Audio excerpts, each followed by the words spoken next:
నాది మనసులోని కోరిక ఎన్నవించడవో రాజా నాది మనసులోని కోరిక ఏమిటి నా మనసు లోపల నాకొక్క కోరికయ్యా నన్ను అడవిలో వేద మార్గానికి అడవి లోపల దొరకబట్టుకొని వచ్చి బంగారు మందిరం లోపల మందిరం వేసినవయ్యా ఒక 7 కాదు 2 కాదు 12 బంగారు మందిరం లోపల మందిరం వేసినవయ్యా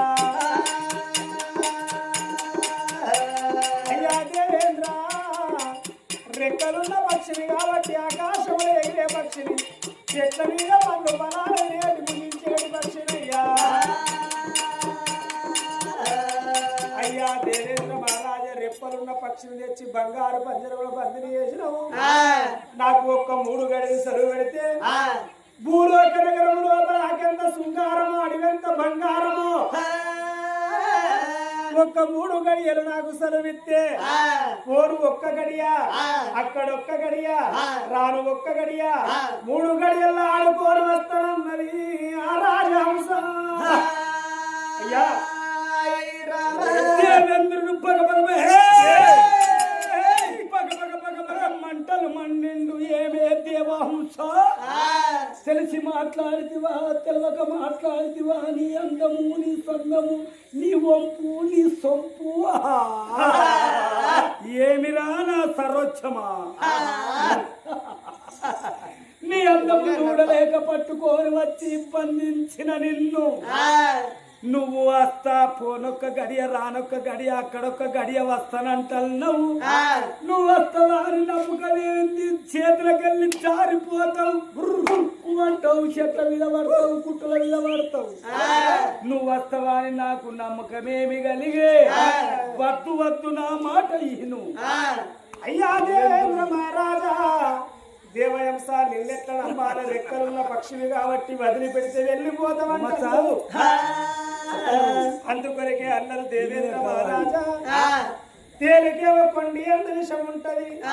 పాముకు కోరకు విషము మానవులకు నిలువెల్ల విషం అన్నది ఆ రాజహంస మాటలప్పవారు మడివదిప్పవారు తన్ని ఎల్లాడి కాలంలో మన రావణ బ్రహ్మ సీతాదేవిని ఎత్తుకపోయినాడు జటాయు అనే పక్షి అడ్డము తిరిగి అయ్యావే రావణ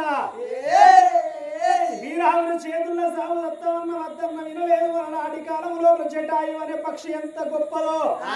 ఆ పక్షి జాతికి ఎదిన దాన్ని తండ్రి తప్పకుండా నేను పోరొక్క గడియ అక్కడొక్క గడియ రానొక్క గడియ 3 గడియల్లో ఆడుకోలు వస్తా తండ్రి సెలవు పెట్టు అని చెప్పదీసి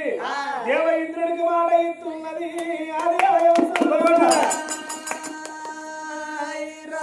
బంగారు పంజరములకెళ్ళి ఎప్పుడు దేవయంసను వదిలిపెట్టే బంగారు పంజరములకెళ్ళి వదిలిపెట్టంగానే అగో జైలుకెళ్ళి ఖైదీని విడిచిపెడితే ఎంత సంబరపడతాడో అగో జైలు నుండి ఖైదీని విడిచిపెడితే వాడు ఎంత సంబరపడతాడో అదే విధంగా రెక్కలున్న పక్షి ఆ దేవహంస రెక్కలు పడుతున్నదయ్యో అయ్యా గగనాల మీద ఎత్తున్నది అదే హంస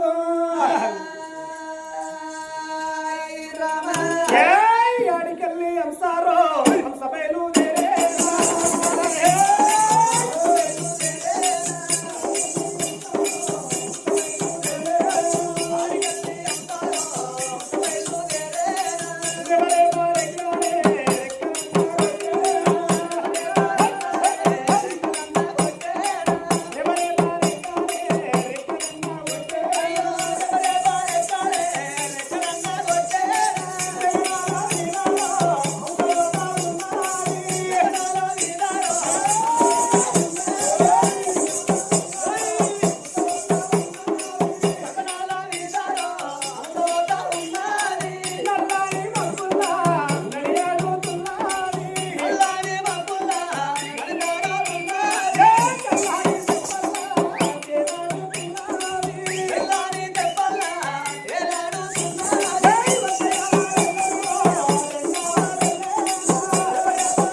పంటల తగడుకు తిరుమల తీపి గల్ల పడవులు కాబట్టి గెడలేరు దూపరాయి అంశ వచ్చేటి వల్ల కాలింగాల వరకు అందమైన గడవంటి గంగ వారుతున్నది ఆరేడు గంగని కళ్ళ చూసింది ఆ రాజంశ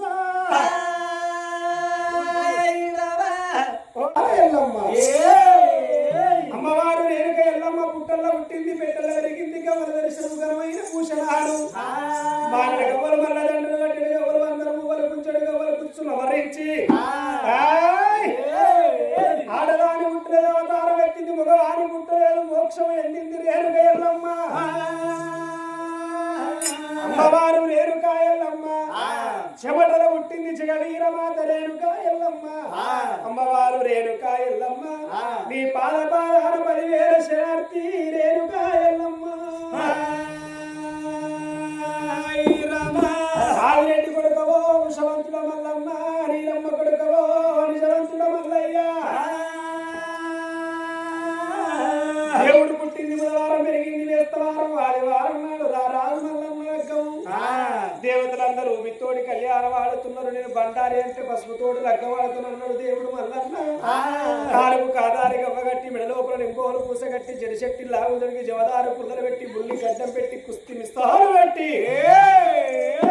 ఒకన్ను కాడిక పెట్టి ఒకన్ను సుడుమ పెట్టి సవారి తల్లివాడు రారాజు మల్లయ్య రారాజు మల్లయ్య మాకు రాగాలు సురవీరా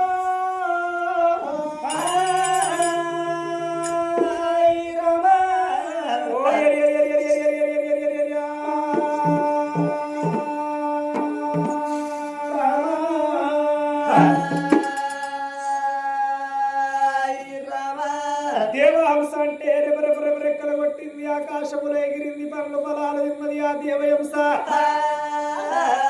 అగో అడవిలో తిరుగుతున్నది కాబట్టి ఉగాది ఎండలు ఊక్కుపడి కొడుతున్నాయి ఇతరుల ఎండలు ఉదర్య కొడుతున్నాయి హీరోనికి ఎండలు రోకర్లు కొడుతుంటే ఎండల వేడికి పండ్ల దగ్గరకు ఎడలేరు దూపోతున్నాయి అందుకొరకే చూడుంది దేవహంస ఏనాడు రెపరెపరెక్కలు కొట్టి ఎక్కడ నీళ్లు ఉన్నాయో తాగుతారా అని ఆకాశములకెళ్ళి రావంగా ఆ వంశ వచ్చేడు తొగలోపల సట్టేడు గంగలు గల్ల పడ్డాయి ఆ దేవహింసకు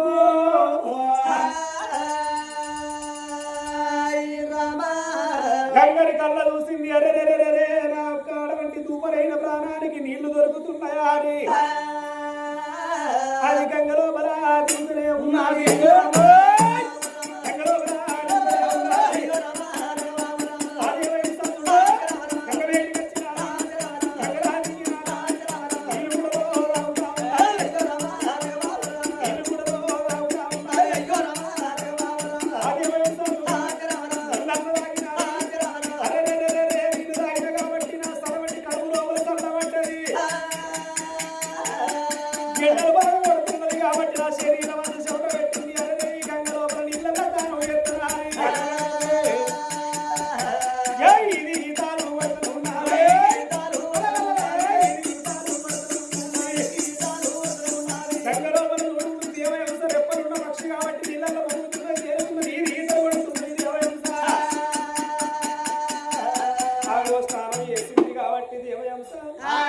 తడిసిన రెప్పలైపోయినాయి